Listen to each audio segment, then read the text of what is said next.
Today's topic is source code implementation for the tree isomorphism problem.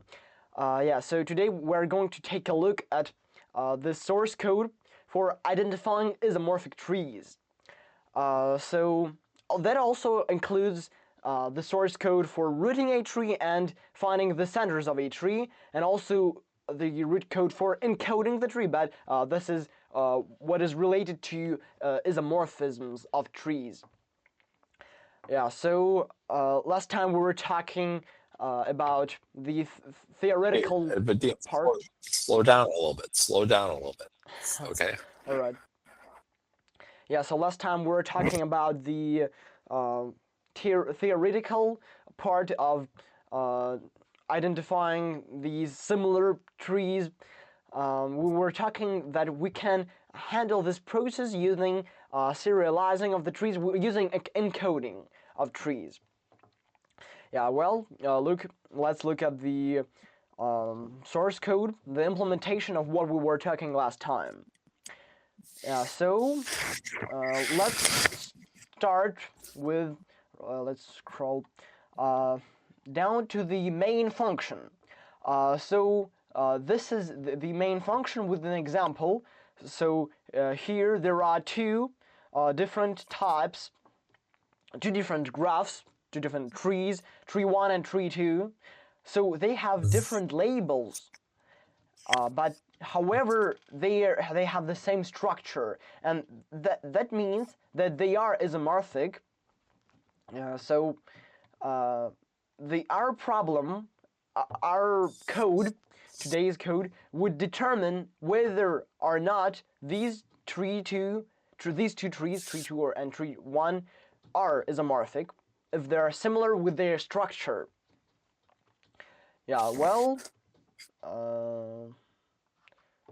And also our today's code would give us the encoding of a tree that we're given. This encoding also may be useful for us. Let's go back to the trees, to our isomorphic method. So that is the main method within the by the way, Vadim, before you go too far, it's isomorphic, like one I. Right. Isomorphic. Boy. Yeah, thank you. Yeah, no problem. Okay, because you're talking about isomorphism, so I better you're going to be saying this word several times. So, isomorphic. Yeah, isomorphic. Yeah, thank you.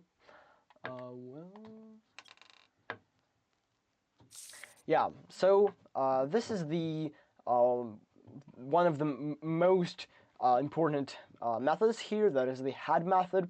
That would determine whether trees are isomorphic. So let's look at how it works internally. So it takes an input two trees, tree 1 and tree 2, two undirected trees. They're stored as adjacency lists. And first, so that we don't have to worry about it further within our solution, with our code, we want to check if either of these trees are empty, and throw an exception if so. Alright, then what our code does is find the center of the first tree, the centers 1 or 2 are of the second tree, and then that is the part we're looking at last time, at the pseudocode. That first it encodes the first tree into a string. So the encoding method takes as input a rooted tree, so we have to root it initially, before that. Initially. And after that, after we have encoded the first tree, what we want to do is encode all the centers of the second tree, so we can compare it to the first one. Yeah, so if the second tree has 2 centers, we want to check for each of them. So we would would loop through the centers of the second tree and want to encode them and compare them to the encoding of the first tree. Yeah, so that is the algorithm from a bird's eye view. However, let's now dig into the details of this implementation and figure out what exactly is doing inside these private helper functions. So the first function I want to look at is findTreeCenters. findTreeCenters function, which takes as input an adjacency list of a tree of the one of the trees. So yeah, let's refresh how to find a center of a tree. What we want to do is would want to do something like peeling an onion. So we want at each iteration we want to determine the leaf nodes, and then we want to discard them within our tree until 1 or 2 nodes are remaining. So that is the basic implementation of this type of finding the tree centers. So let's look at how this algorithm works. The integer n represents the number of nodes in our tree, and this variable is would be quite important a bit further. After this, we define 2 variables. Variable degree, that is the list of size n, which would use to capture the degree of each node, followed by leaves array. That is the array of dynamic array that would contain the most recent layer of leaf nodes that we would discard at each iteration. Then, for the first bit of logic, would simply loop through all the nodes in our tree and would find the first outer layer of leaf nodes. We would add it to the for each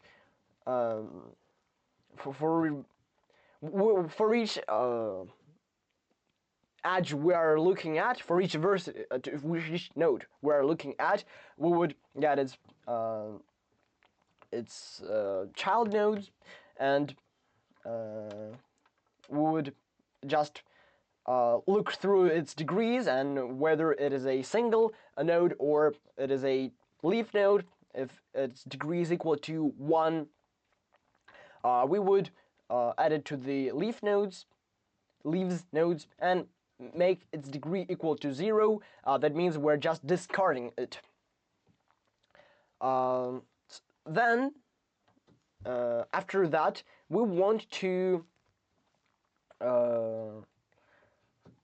so the way we're going to know when we found the center or centers, as we have already said, is that if we precede all the nodes in the tree, so the variable preceded leaves is going to keep track of how many nodes we've discarded so far, whatever. And then that is the main loop here that iteratively removes leaf nodes layer by layer until only the center nodes remain. Its structure is pretty similar. So what we want here to create new leaves list, that is not to break, in order to not to break the leaves array, the current leaves array, just this temporary variable. Yeah.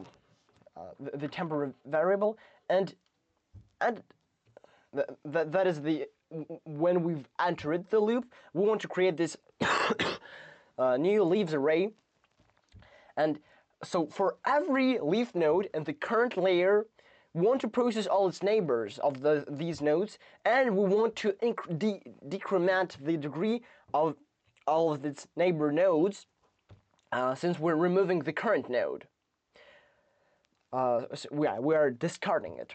And this means that we want to decrement for each leaf its degree, and then if the neighbor node after being decremented has a degree of 1, then we know that we'll be at the next layer of leaves, so we want to add it to the new leaves array. So that is these lines of code. And then we want to assign the degree we're currently processing. We want to assign its degree equal to 0. That means we have incremented it, and we want to add to this processed leaves, that is the condition variable for leaving the while loop. We want to add the amount of leaves we have now observed, new leaves. Want to add it to this variable, and then we are assigning leaves array to be equal to new leaves. So we're just swapping that, whatever. And what we want to return is what remains in leaves array. There might be 1 or 2 of these center nodes. This is how the findTreeCenters method works. I think we have not looked at this code realization or code implementation, only pseudocode.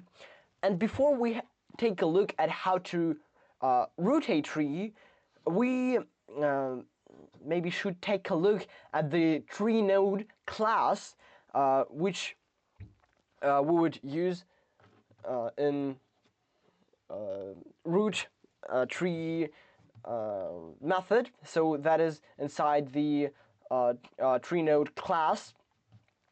So here we are inside. So tree nodes are relatively straightforward. They only contain 3 members: a unique ID, a parent node reference, and all its children, all its child nodes references as well. So to create a tree node, all we need to do is give that tree node a unique ID. So we can also optionally create a tree node with a specific parent node. So that is to insert the node inside the tree. This is also pretty handy. And also one important method added to this code, and this implementation, is the ability to add children to the tree node as well. So this method, where we simply pass in any number of tree nodes we wish to add to the child nodes, and they will be added to the children's list.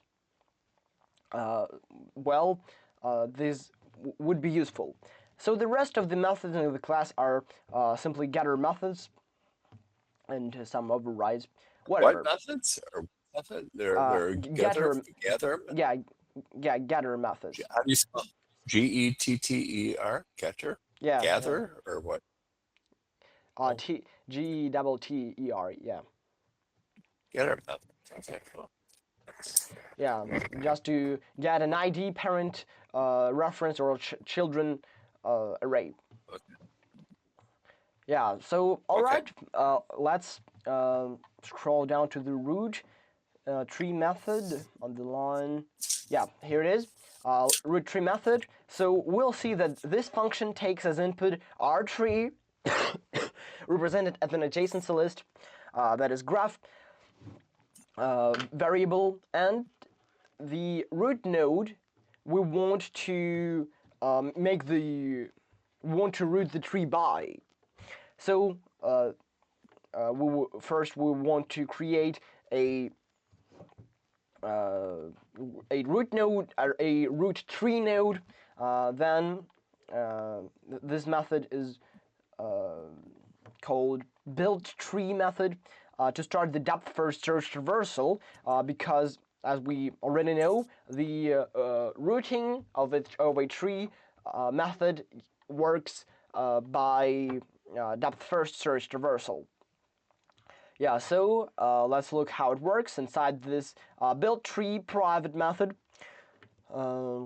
We enter a loop that loops over all the neighbors of the current node, and all the neighbor nodes are going to become children of a current node, except from the last parent nodes. Yeah, so we consider this thing. And one thing that we need to be aware of during working with this building a rooted tree, is that the edges are undirected in the original tree. That means that we are not absolutely need to avoid we must avoid a situation when we add a directed edge pointing back to the current node parents. We do not want to make them something like bidirected. Yeah, so of course that is impossible within a tree, because that wouldn't be a tree anymore. That would be a cycle. And yeah, so here to check if the neighbor node is the parent node. Next, one moment. Yeah, so every other neighbor node in this array will become a child of the current node. So to check that the neighbor node is the parent node, one first to check that the parent is not null, this line, and we don't have the null pointer exception. Then we access the parent ID and check if the child's ID is equal to the parent's ID, and skip this node is true. So this is this line of code. So if we hit one of these conditions, we're just skipping this node. Otherwise, we're dealing with a proper child node, so we create a new tree node that is the neighbor, the new child node of neighbor ID and node child, the node we're currently processing, and we're adding using a child private method.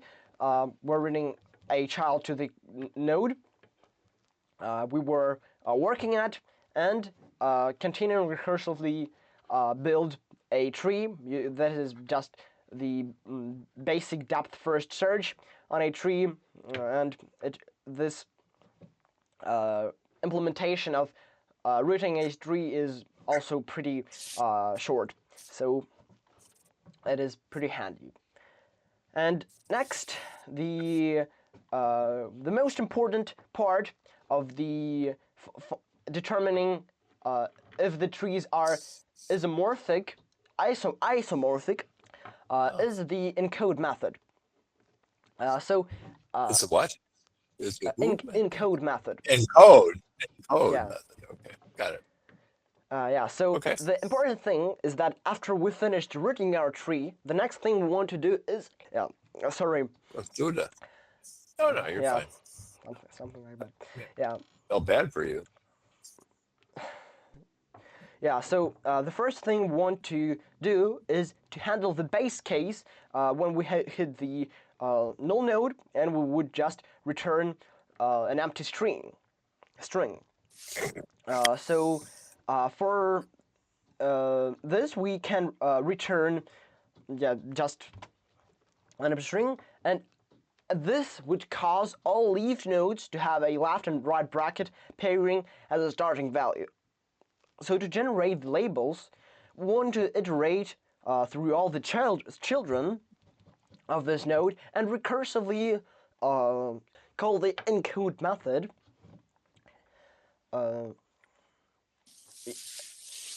Yeah, so adding results to results of this encode method to the labels string. And to be more accurate, that is the list of strings. Because if we would do everything with a string, when we would sort it a bit further, just 2 lines further, it would break the string. So that is why we're using a list of strings. Yeah, so to generate the these labels, we want to iterate through all the children of the node we're currently processing and recursively call also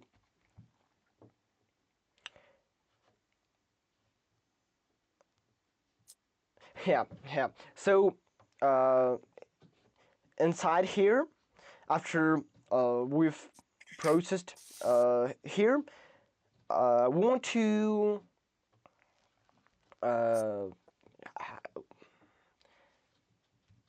after this labels list is getting added with this recursive function, it is ready to be sorted. So afterwards, we want to concatenate the labels and return the result wrapped in brackets.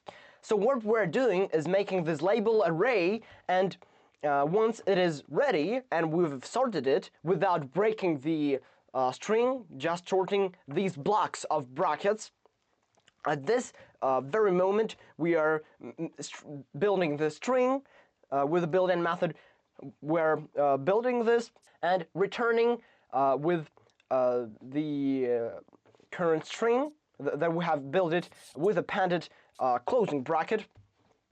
That is also converted to string because our public encode method would return a string. So this is also pretty basic, using a recursion function that would wrap in brackets each time we're we would add the brackets only we want to wrap we would wrap recursively what we have looked at now. So by the way, that's it. Just some helper function additionals, but this is how internally the source code for such a complex operation of determining trees isomorphisms, because even the human eye can't determine isomorphisms pretty easily. The human have to look at the graph, at the tree, to be more accurate, carefully, and the source code would work in something like amount of versities times the logarithms of amount of versities, because we are using sortings at the encode method. But in any other thing, it is pretty efficient. Maybe not as efficient as these hash solutions, but hash solutions may cause hash collisions, and they're not as neat and neat as this solution. Well, I'll wrap up here. Thank you, Robert.